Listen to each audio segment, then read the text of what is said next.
வீடியோக்குள்ளே போகிறதுக்கு முன்னாடி this video sponsor by mod shopping app. இந்த ஆப் ப்ளே ஸ்டோரில் அவைலபிளாக இருக்குது. இன்ஸ்டால் பண்ணிவிட்டு உங்களுக்கு பிடிச்சவாறு எந்த பொருளாவது வாங்கி கொள்ளலாம்.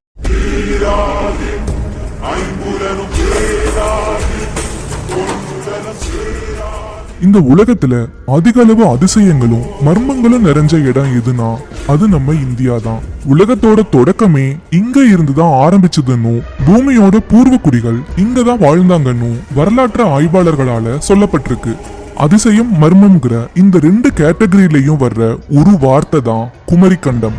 குமரிக்கண்டம்னதும் அது நம்ம தமிழ்நாடுன்னு நினைச்சிடாதீங்க. இன்னையில இருந்து சரியா 20,000 ஆண்டுகளுக்கு முன்ன நம்மோட தமிழ்நாடு குமரிக்கண்டம்ங்கிற பேர்ல ரொம்ப பெருசா இருந்திருக்குன்னு சொல்றாங்க. இங்கதான் மனித குலத்தோட முதல் உயிர் தோன்றி இருக்கு.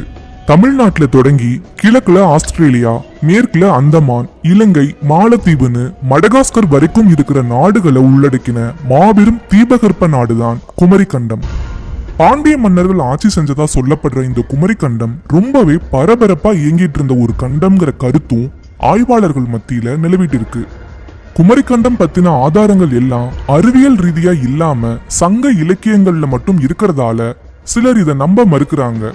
தொல்பொருளியல் ரீதியா குமரிக்கண்டம் இல்லைன்னு சொல்றதுக்கும் ஆதாரங்கள் இல்ல. அதனால குமரிக்கண்டம் இருந்தது உண்மைன்னு பல பேர் நம்புறாங்க. குமரிக்கண்டம் உண்மையிலேயே இருந்துச்சா இல்ல வெறும் கட்டுக்கதையா? இந்த கேள்விக்கான பதில தெரிஞ்சுக்க வீடியோவை ஸ்கிப் பண்ணாம பாருங்க. மொரீசியஸ் தீவுகளை சுத்தி இருக்கிற பகுதிகளில் இந்திய பெருங்கடலுக்குள்ள புதஞ்சிருக்கிற ஒரு குறுங்கண்டத்துக்கு மொரீஷியான்னு ஆய்வாளர்கள் பெயரிட்டு இருக்காங்க. இது 2013ஆம் ஆண்டு கண்டுபிடிக்கப்பட்டிருக்கு.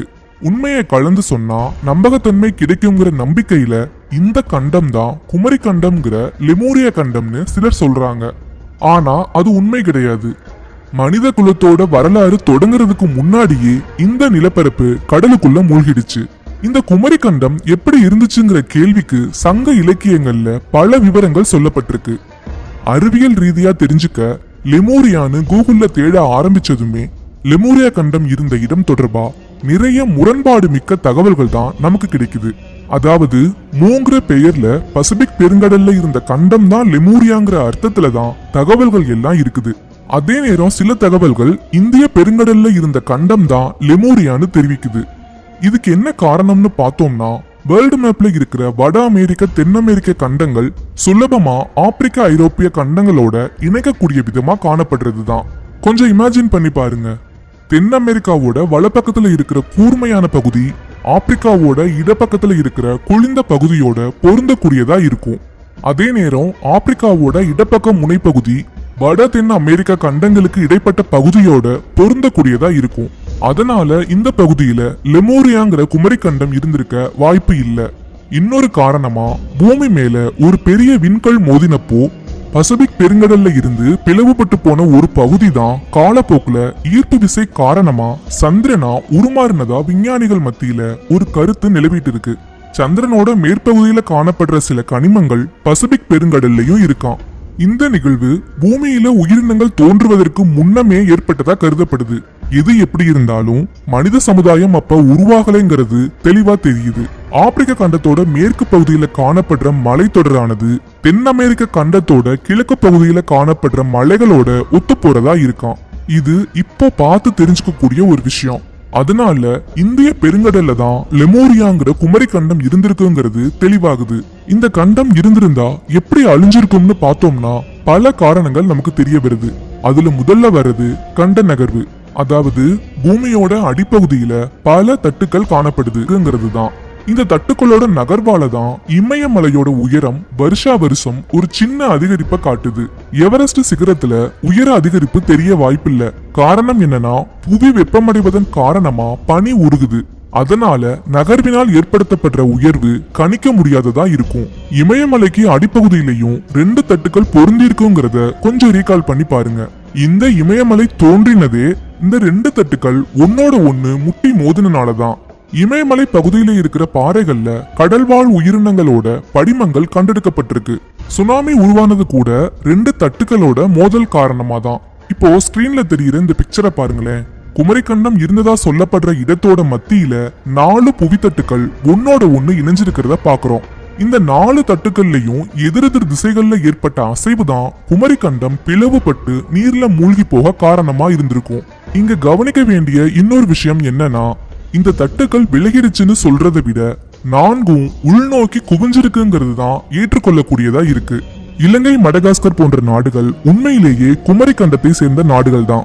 இந்த நாடுகள் குமரி கண்டத்தோட எல்லை பகுதியில காணப்பட்ட மலை பிரதேச நாடுகள். அதனாலதான் லெமூரியா மூழ்கின போதும் இந்த நாடுகள் தப்பி பிழைச்சிருக்கு. இந்த தட்டுகள் உள்நோக்கி குவிஞ்சிருக்குங்கிறதுக்கு ஒரு சான்றா நாம எடுத்துக்கலாம். இந்த இடத்துல குமரி கண்டத்துக்கு கீழே இருக்கிற இந்த 4 தட்டுக்களும் திடீர்னு ஒரே நாள்ல தங்களோட மாற்றத்தை வெளிப்படுத்திருக்குமாங்கிற ஒரு கேள்வி நமக்கு வருது. அப்படி ஒரே நாள்ல நடந்திருக்குங்கிறதுக்கு புவியியல் ரீதியா சாத்தியக்கூறுகள் 1% கூட கிடையாது. அப்படின்னா அங்க வாழ்ந்த உயிரினங்கள்லாம் எங்க? அந்த உயிரினங்கள் எல்லாம் பிற பகுதிகளுக்கு குடிபெயர்லையாங்கிற தொடர் கேள்விகள் அடுத்தடுத்து வருது. முக்கியமா அங்க இருந்த மனித சமுதாயம் எங்கேங்கிற பெரிய கேள்வி தோன்றுவதை நம்மால தடுக்க முடியாது. மனித சமுதாயத்தோட தொட்டிலா லெமூரியாங்கிற குமரி கண்டம் கருதப்படுவது நம்ம நினைவுக்கு வர்றதையும் தடுக்க முடியாது. போரிஸ்காங்கிற ரஷ்யர் தான் ஒரு காலத்துல செவ்வாய் கிரகத்துல வாழ்ந்ததாவும், அப்போ அடிக்கடி பூமிக்கு வந்து போயிட்டு இருந்ததாவும், பூமியில இருந்த குமரி கண்ட பகுதியில அறிவில் மேம்பட்ட 9 அடி உயரம் கொண்ட மனிதர்கள் வாழ்ந்தார்கள்னு சொல்லியிருக்காரு. இவரோட உண்மைத்தன்மை இன்னும் கண்டுபிடிக்கப்படல. ஆனா புராணங்கள்ல 9 அடி மனிதர்கள் பத்தி பல பகுதிகள்ல குறிப்பிடப்பட்டிருக்கு. அவங்க அரக்கர்கள்னு சித்தரிக்கப்பட்டிருக்காங்க. அதோட உயிர்களோட பரிணாம வளர்ச்சி படி பாக்குறப்போ சிம்பன்சிக்கும் மனிதனுக்கும் இடையில ஒரு படி காணாம போயிருக்கு. இது பரிணாம கொள்கையோட தந்தையான சார்லஸ் டார்வினால ஏற்றுக்கொள்ளப்பட்ட ஒரு கருத்து. இந்த குமரி கண்டத்துல 49 நாடுகள் இருந்ததா சொல்றாங்க. ஆனா வரலாற்று காலத்துல நாடுங்கிற சொல் ஊர் எனும் பொருள்ல பயன்படுத்தப்பட்டிருப்பதும், சில ஊர்கள் ஒண்ணு சேர்ந்து நாடுகளா இருந்திருக்குங்கிறதையும் நாம கவனத்துல எடுத்துக்கணும். அது மட்டும் இல்லாம உலகத்துல இருக்கிற பல பகுதிகள் போல இன்றைய இந்தியாவோட கடலோர பகுதிகளும் கடலரிப்பு காரணமா கடலுக்குள்ள மூழ்கியதுக்கான அறிவியல் சான்றுகள் நிறைய கிடைச்சிருக்கு. ஆனா கண்டம்னு சொல்லப்படுற அளவுக்கு பெரிய நிலப்பரப்பு கடல்ல மூழ்கிடுச்சுங்கிறதுக்கு எந்த ஆதாரமும் இல்ல.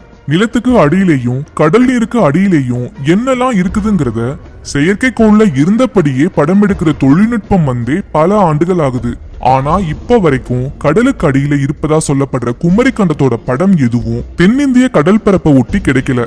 ஒருவேளை இனி அப்படி ஒரு நிலப்பரப்பு கண்டுபிடிக்கப்பட்டாலும் தமிழ் இலக்கியங்கள்ல சொல்லப்பட்டிருக்க மாதிரி மனித நாகரிகத்தோட வரலாற்று காலத்துக்கு பின்ன கடல்ல மூழ்கி இருக்க வாய்ப்பில்லை. மொரீஷியா மாதிரி பல லட்சம் முதல் சில கோடி ஆண்டுகளுக்கு முற்பட்டதா தான் அது இருக்கும். உங்களுக்கு இந்த பதிவு பிடிச்சிருந்தா லைக் பண்ணி உங்க ஃப்ரெண்ட்ஸ் எல்லாருக்கும்